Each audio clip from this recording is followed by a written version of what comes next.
खूनी कुआं। सीमा गर्मियों की छुट्टियों में अपनी नानी के गांव आई थी। सीमा नानी के घर पहुंचने के बाद अपनी नानी के पैर छूती है और उनसे आशीर्वाद लेती है। तभी उसकी नानी उससे कहती है, इतनी बड़ी हो गई मेरी सीमा, चल जल्दी से हाथ मुंह धो ले, मैं तेरे लिए खाना लगा देती हूँ। भूख लगी होगी ना?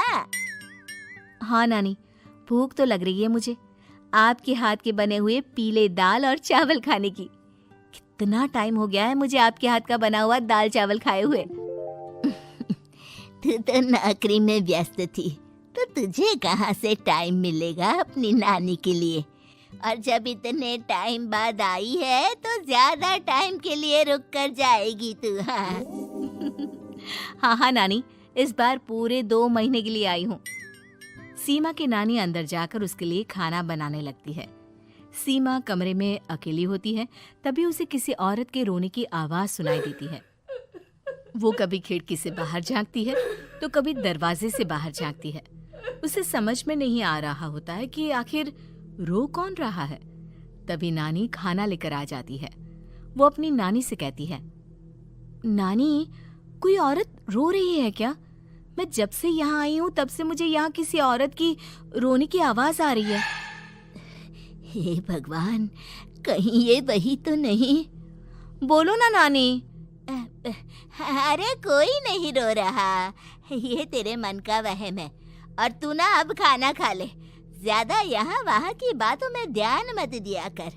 जल्दी से खाना खा और फिर मेरे साथ आ जा मेरे कमरे में, दोनों बैठकर खूब सारी बातें करेंगे। ऐसे ही अगले दिन सीमा अपनी नानी के साथ गांव के बाजार जा रही होती है। उसी रास्ते में फिर से किसी औरत के रोने की आवाज आती है। वो अपनी नानी से कहती है, अरे नानी, क्या सच में तुम्हें अभी भी किसी औरत की रोने की आवाज नहीं सुनाई दे रही? मुझे किसी औरत की बहुत बुरी तरीके से रोने और चीखने की आवाजें आ रही हैं। मैं बहुत परेशान हूँ नानी, आखिर ये कौन है? मुझे लगता है कि सीमा को शहर भेज देना चाहिए, यहाँ रहना उसके लिए ठीक नहीं। नानी बोलो ना, आप चुप क्यों हो जाती हो? सीमा, तू घर चल, मुझे तुझसे बहुत जरूरी बात करनी है।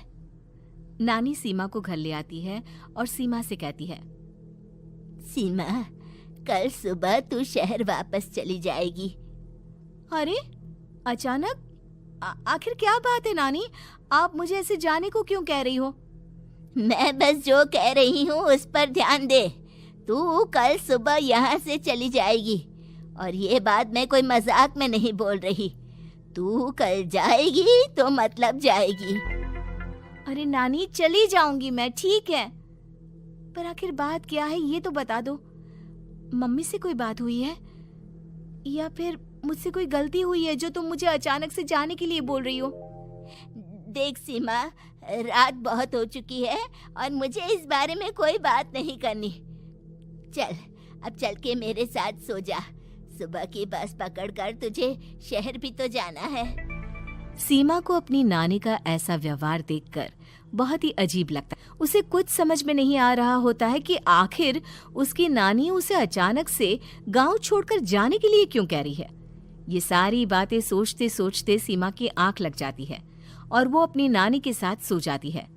ऐसे ही आधी रात को सीमा को फिर से किसी औरत की रोने की आवाज सुनाई देती है।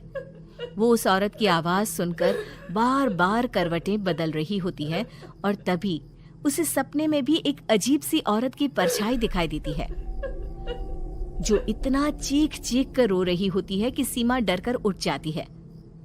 वो पूरे पसीने पसीने हो रही होती है। वो अपने आसपास देखती है तो घर में बिल्कुल शांति का माहौल होता है। सीमा घबरा जाती है। वो अपनी नानी को जगाने की कोशिश करती है, मगर उसकी नानी नहीं जगती। सीमा को फिर से उस औरत की रोने की आवाज सुनाई देती है। आखिरकार सीमा अपने आप को रोक नहीं पाती और वो घर का दरवाजा खोलकर बाहर निकलती है। आखिर ये माजरा क्या है? आज तो मैं पता करके रहूंगी।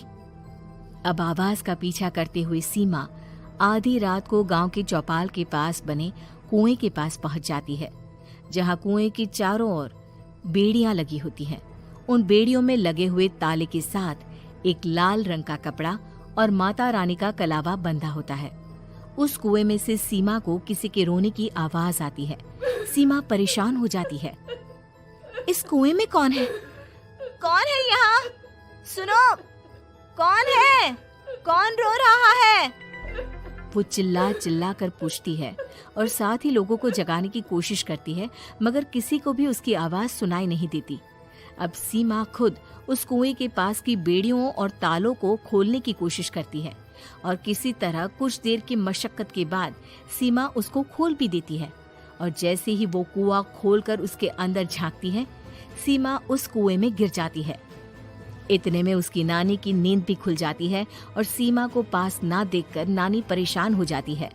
नानी घबराकर पूरे घर में उसे ढूंढने की कोशिश करती है, जिसके बाद उसकी नानी और सभी लोग उस खूनी कुएं के पास जाते हैं और सीमा की नानी कुएं के पास खड़ी होती है। सभी गांव वालों और सीमा की नानी को सीमा के चिल्लाने की आवाज आती है। बचाओ, कोई मुझे बचाओ। मेरी बच्ची, हम आ गए, हम तुझे बचा लेंगे। नानी, मुझे यहाँ बहुत डर लग रहा है। यहाँ इंसान की कटी हुई मुंडिया, हाथ, पैर और कंकाल है और खून भी है। नानी, मुझे डर लग रहा है। आप सब मेरी मदद कीजिए, नहीं तो ये खूनी कुआं मेरी बच्ची को भी खा जाएगा। अरे मुझे तो ये समझ में नहीं आ रहा कि आखिर इस खूनी कुएं को खोला किसने।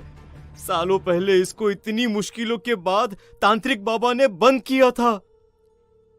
अरे पूरा गांव खूनी कुएं के बारे में अच्छे से जानता है, तो कोई भी जानबूझकर तो ऐसा करेगा नहीं।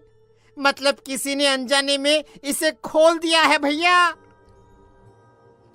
सीमा को इस बारे में मालूम नहीं था और जब से वो यहाँ आई थी तभी से उसे किसी औरत के रोने की आवाजें भी सुनाई दे रही थी।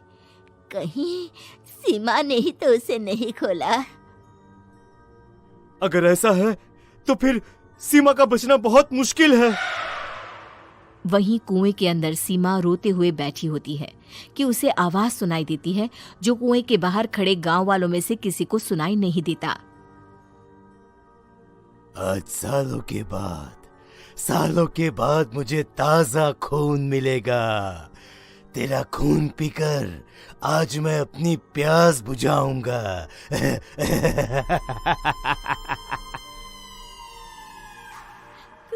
कौन है?